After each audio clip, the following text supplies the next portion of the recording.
welcome to a very special edition of previously unseen clips from Series 16 of Would I Lie to You? Joining Lee Mack tonight are Bob Mortimer, Josie Gibson, Steve Pemberton, Shazia Mirza, Simon Gregson, Miss, Jade Adams and Stephen Bartlett. And joining David Mitchell tonight are Motsi Mabusi, Henning Wehn, Bez, Ellie Simmons, Munya Chihuahua, Chris McCausland, Snoochie Shy and Shirley Ballas. And so to round one, Home Truths, where our panellists read out a statement from the card in front of them. To make things harder, they've never seen the card before. They've no idea what they'll be faced with. It's up to the opposing team to sort the fact from the fiction. Ellie, you're first up tonight. When I met the Queen to accept my MBE, I accidentally called her Nan because she reminded me of my Nan. Wow. Please, team. Blimey. When was this? This was after Beijing, so in 2009. So 2009, at the Palace? Yeah, at Buckingham, you mean? Well, yeah. Although it's not Crystal Palace.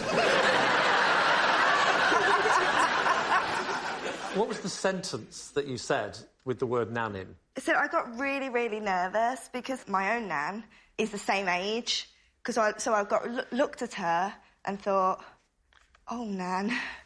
Like... You actually said that out loud, oh, Nan. What was their response? She was like... She went, oh, not more family problems.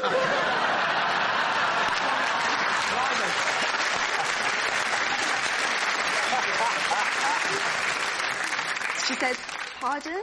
Pardon? And how loud did you say it? Imagine David is a queen, and you look at him, and sort of with the same volume. We want to know the volume. She's on her little pedestal, She's standing on her pedestal. Yeah, like, yeah. You walk... I've got her handbag. Yeah. This is one of your best performances. She's got the MBE as well. She's got the MBE. She's got so much stuff. The MBE, the handbag. So you walk forward. Yeah. And then you go, I went, oh, Nan. Pardon? Yeah. And then I was like, oh. And then I put my chest up to receive it, and she then said, how's your swimming? What's your strokes you like to do? And then I was like, oh, I love every stroke, every swimming stroke. So you're telling me you put your chest in the Queen's face and said you like every stroke? Yeah, I think you can relax, yeah. When she said what's your favourite stroke, your reply was? I like every stroke, but freestyle. Freestyle. And what did she say to that? She was like, oh, brilliant. And then, just, you know, they push you away then. She has that natural nudge, and you have to walk backwards. So basically the conversation went, hello, Nan. Pardon? Get your chest out. Boom. What kind of stroke do you like? Freestyle. And every stroke and then freestyle.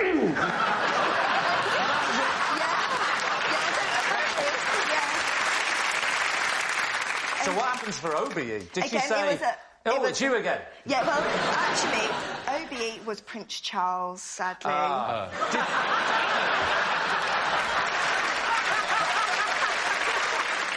All right, what are we going to say? I think Jade suspects it's a tissue of lies. Yes, I do, Rob, I do. Thank you very much. What did you think? It could be the truth. You think it could, well, definitely nerves could make you call the Queen. Yeah. Man. I'm going to go with missed and say it's true. All right, OK, so they think it's true, Ellie. Was it true, or were you telling us a lie? So that was a lie. Oh! Don't blame me. Josie, you're next. Right. I went into labour after trying out an over-ambitious dance move at my baby shower. Gosh, David's team. Right, so what was the dance move? Well, it is a bit naughty to say, but it's something drop.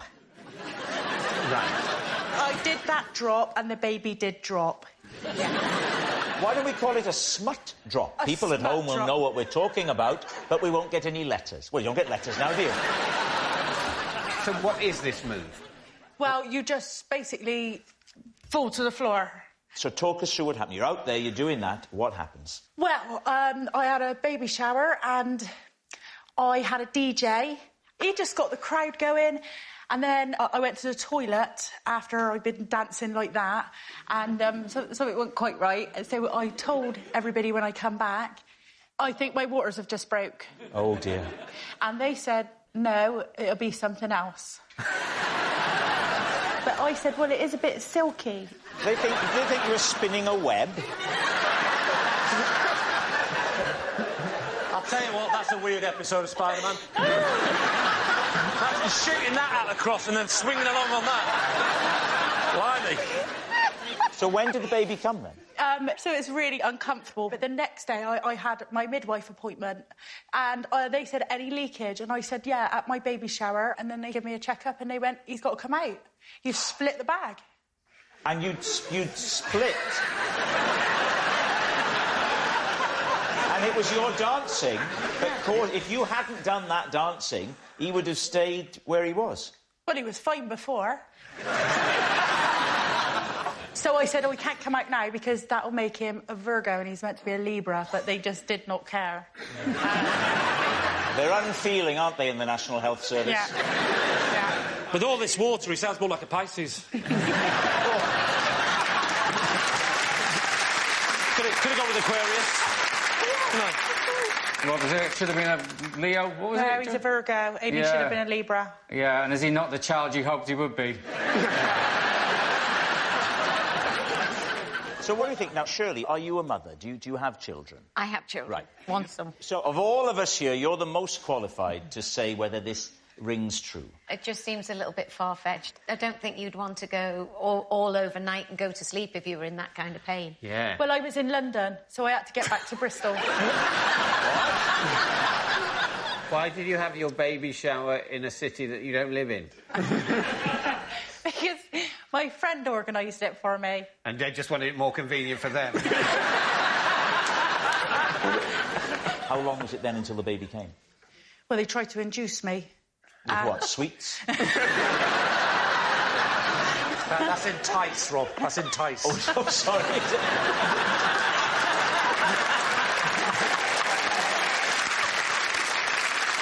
So what are we thinking? Do you know what? I think she said split the bag with such casualness that I think that did happen. I think it's a lie. Shirley's... I can't imagine it. Shirley has given birth, so she's the expert. Chris isn't. I think we'll go true. Lie. OK. Josie, was it true or was it a lie? I can confirm.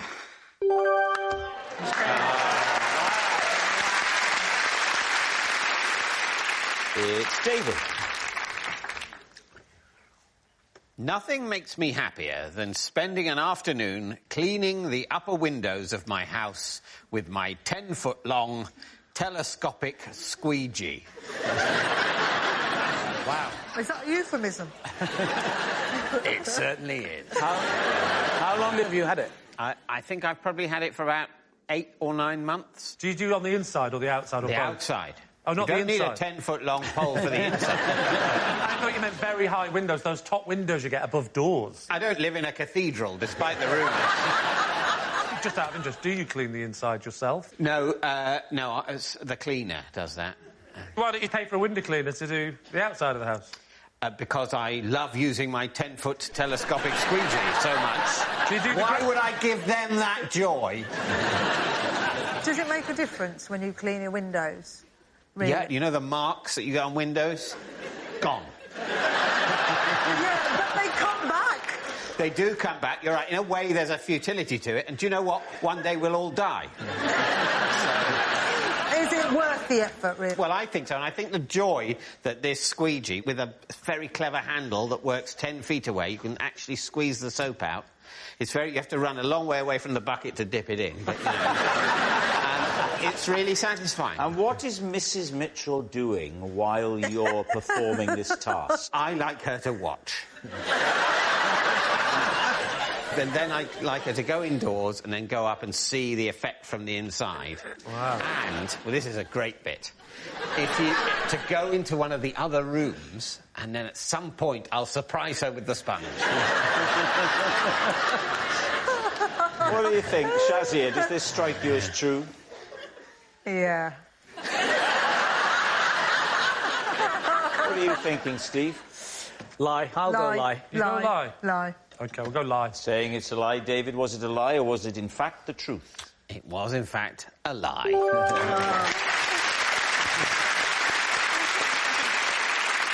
Stephen, you're next. I once went into a business meeting in a restaurant at the top of the Shard, but was so overcome by the views, I had to finish the meeting sat under the table. David's team. Are you afraid of heights? No. I'm just very into views. The view is just unbelievable of London, and I'm someone that's always been in awe of basically looking up. I read about that in my book, in fact. That's the first time anyone has ever plugged a book. There you go.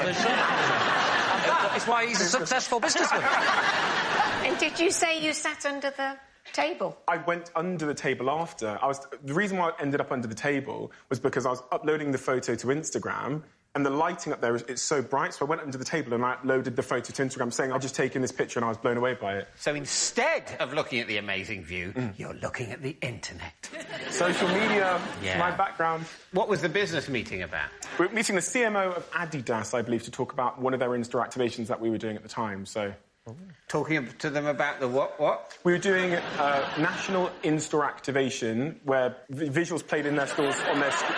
Ladies and gentlemen, hello and welcome to a brand new show, The Generation Gap. Tonight, old David Mitchell will be meeting Stephen and he'll be getting very confused. Don't worry, we'll be bringing you a cup of tea in a moment.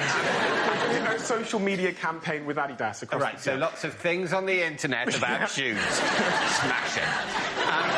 Right, what do you think? Is he telling the truth? Well, it's interesting because it sounded like the story. He was under the table because he was so intimidated by the view or scared. That's what I thought he was going to say. But no, it's the opposite. It's you loved the view and you were so keen to share it, because that's the thing is, you need to share it so that you can believe it actually happened. And that's the thing. We want to make a mark on the book. Some build cathedrals, others tweet. We all want to leave a mark. What about you, Chris? I believe that Stephen is probably one of them kinds of guys that would like to relive the moment he's just had 5 minutes ago, rather than just having another moment. What do you think, Shirley? I think it's plausible, but I'm not sure. Yeah, we'll go with that. Well, I think we'll go true. You're going to say it's true? Yeah. Stephen, was it true, what you just said, or was it a lie? It was a lie! Oh.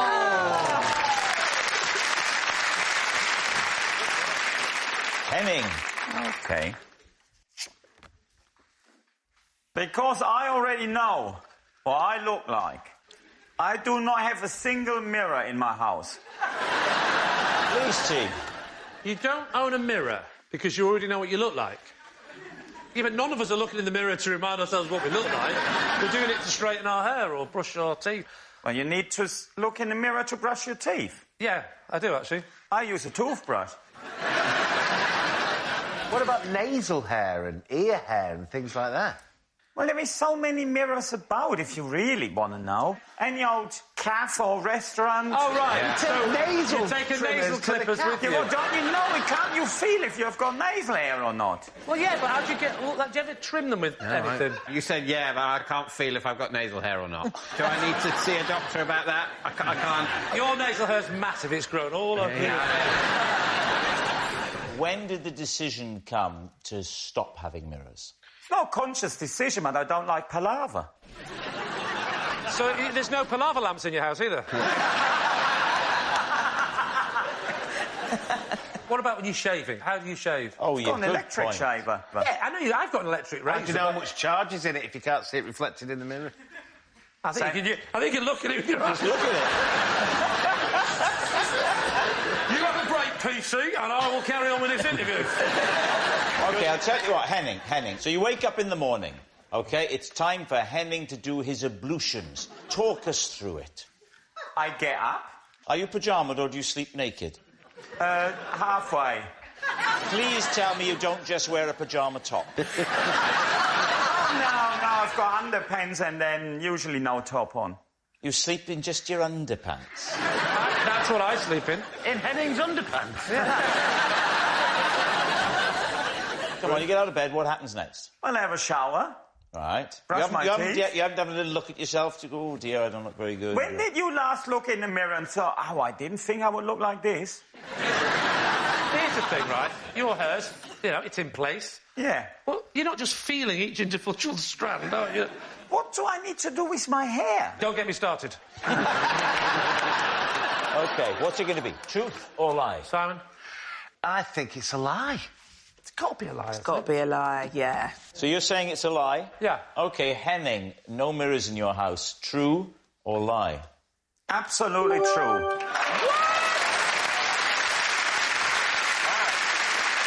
Yep, it's true. Henning doesn't have a single mirror in his house. That's really unusual. Shazia, you're next. Possession. OK, there's a box under your desk. First of all, read the card, please. Then after you've read the card, could you put the item onto the desk? Inside this box is something I stole from Buckingham Palace. OK, now pop the item onto the desk just there. David's team. Well, I know what that is. It's a royal flush.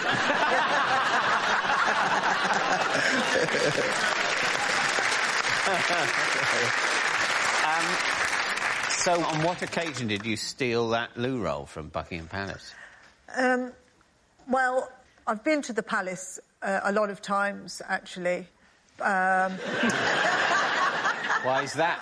I keep getting invited for various In what occasions. capacity? This time was the Indian Prime Minister was coming to Britain, and I'm not Indian, but I got invited along, but I actually wasn't meant to be there.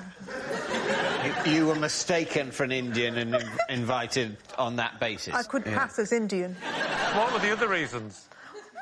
Well, I got invited to do charity because of lots of charity work, which I haven't done, really. You're there at the palace, and what possesses you to steal some toilet Well, roll? I thought, you know, people keep asking me why I keep getting invited, and I don't think people are believing me anymore. So I need to steal something to prove that I've been there. Because that screams Buckingham Palace. Yeah. Can we have a look? Oh, look, it's one of the ones that's got the end stuffed up its middle. Bez? Can we use it? Motsy, not now. Oh, look, I'm wiping my I tears. actually believe it now. So you believe it on the basis of... It's quilted. I would say that's pretty average. Well, what do you think they have? Duvets cut into tiny little... I don't know. This is quite fun. Can we have a look?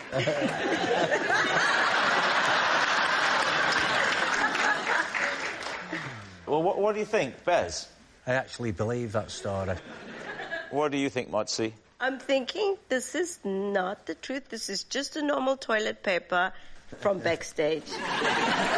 David?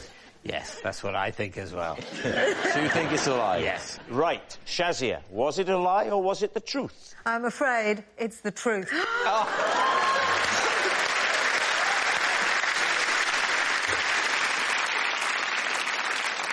Bob, you're next. Yeah, strap in, David. Yeah. I once made a decision in a caravan park at midnight that I soon came to deeply regret.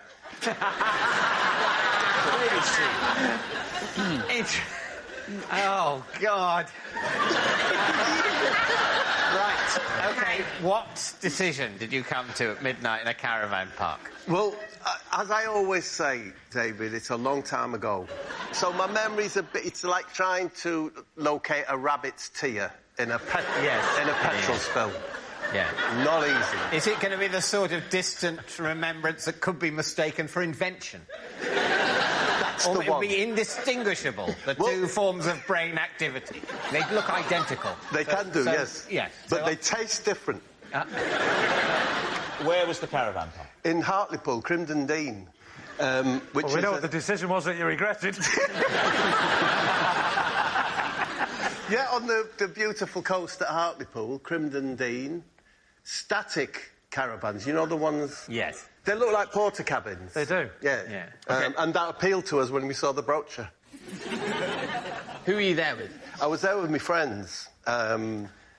This would be, I would say, 1975-ish, because I was with Cags and Harry Harriman and Buttery Ken, who of course was named that because his dad worked at a dairy farm. So it wasn't just random. So, was you out dancing, raving before the decision was made? No, it was bingo. No, and, bingo. And reruns of the horse racing. We'd been to the social club. Yes. Was this all of you now? You said Harry Harriman was there and Buttery Ken. I think there were 6 of us. Well, who were the others? The other ones. Slow Colin was there. Slow Colin? Yes. Why was he called Slow Colin? Well, why did you think, mate? He was very slow. Physically slow? Physically slow. Right, OK. Yeah. And still Barry. Wow. After all these years, he's still called Barry. Is that how he got the nickname? He didn't have anything about it. He went, what can we call it? Well, he's still called Barry. Let's call him Still Barry. So, yeah, 6 of us with our flares and... OK, so all those people were there. And we've definitely given you enough time now to remember the thing that you regretted. Well, on my way back from social club, I was dragged away from me friends by an old woman. Probably only about 40, but old to me then. And she thrust me up against a static caravan. Hang on. Right. And I said, come and help us, Slow Colin. Will anybody help me? And she started to kiss me. Kiss? And I noticed that next to us was, the Calagas Yeah. canisters. Yeah. So, snogging, spot them, realise it's a safety issue, push her away. It was that hot a kiss. So you disengaged. Disengaged and went away. And the important point is she shouted at me words similar to, my husband, my fella, is going to kill you. Wow. But I went back to the caravan and I said to me mates, there's a bloke's going to kill us. Oh, us? That was kind of it. You're all included. Us? So, we were very scared young boys, and so we decided we had to get out of there. Yeah. So we decided to walk the 26 miles to Newcastle to watch the movie of the rock opera Tommy by who? The Who. That's not a quiz question, it was by The Who. By The Who. It's a 26-mile walk. When did you envisage arriving in Newcastle? And what screening of Tommy were you aiming for?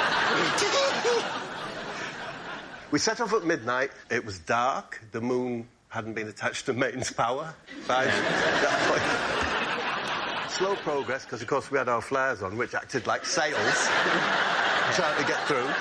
Yeah. You had Slow Colin with you anyway. And still Barry, who doesn't move at all. But, Bob, which bit of this decision do you regret? I'm not even there yet. Oh. I'm so sorry. All of this for nothing. I can end it quick if you want. No. Is that what you said to her? No. So we got there, I'm thinking round about 10:30, 11 o'clock in the morning. Having been walking all night? All night. OK. Isn't that incredible? What happened next? So, this is old-fashioned ABC cinema, and I don't know if you remember, they'd often have the fire exits out onto the street. Yeah. One of them was open, we crept in, and we went to sleep between the seats, waiting for the film to come on. And, I think we deserved the sleep, and I ain't going to apologise for it. OK. What do you regret, then? We didn't see the film. That's the regret. So, what's it going to be then? Could that be true? Well, David, all I'll say is, when I heard Bob read the card, he said at midnight he made a regrettable decision. Yeah. But the cinema was in the morning. You said it was a 7 or 8. According to this story, the that's 10 regrettable hours decision later. was made at about 10:30 a.m. No. The decision to go and see the film was made at midnight. And Well, you regret not seeing the film. You don't regret the decision to see the film. I suppose you're right, David, yeah. I know I regret something. It's the walk for me. Yeah. When it started getting to the day, why didn't you hop on a train? Maybe. Or a bus? Because the only money we had. But maybe not. I don't see where the gas canisters came into it. Yeah. I suppose there's part of me that wonders whether, as Bob mentioned the gas canisters, he wasn't quite sure how the story was going to go. Yeah. And he thought, I'm going to mention the gas canisters, see if I'm going to use that. No, I'm not. And obviously this could be remembering, but it could be thinking it up. Lie, for sure. You think for sure? Well, sure. let me just pick you up on the phrase for sure. Because I promise you it is not certain. From anyone else, that story is completely unbelievable. What's unbelievable about what are you not believing? You're not traumatised like me by Bob's appearances on this show. So you're just, quite simply, you're just listening to what he's saying. Clearly, that's not the sort of thing that happens to people. So you're just happy to say lie. Yeah. OK, that's Yeah. fine. It's not as easy for you, though, is it? It isn't as easy because he does his own dentistry in a chair he balances on his kitchen island, which I would say is less plausible than this story about walking to see Tommy. We're going to say lie. We're going to say lie. No. And then, certainly in one of the infinite number of universes, Bob is going to go, no, it's true. And then what's going to happen to me? Well, are you all right? I don't think so, no. Let's find out. And do you know, I'm surprised that no one on the production has asked that earlier in this process. So you're saying it's a lie? Yes, I'm saying it's a lie. OK, and Bob. may I add, it had better be one. Right, Bob, this is a big moment. What you've just told us... Yes. Was it true, or, as David thinks, was it a lie? I was telling the truth.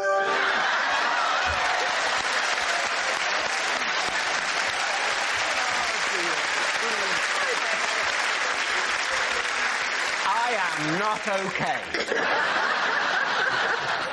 Well, that's all we've time for on this special edition of Would I Lie to You. Thanks very much for watching. Good night.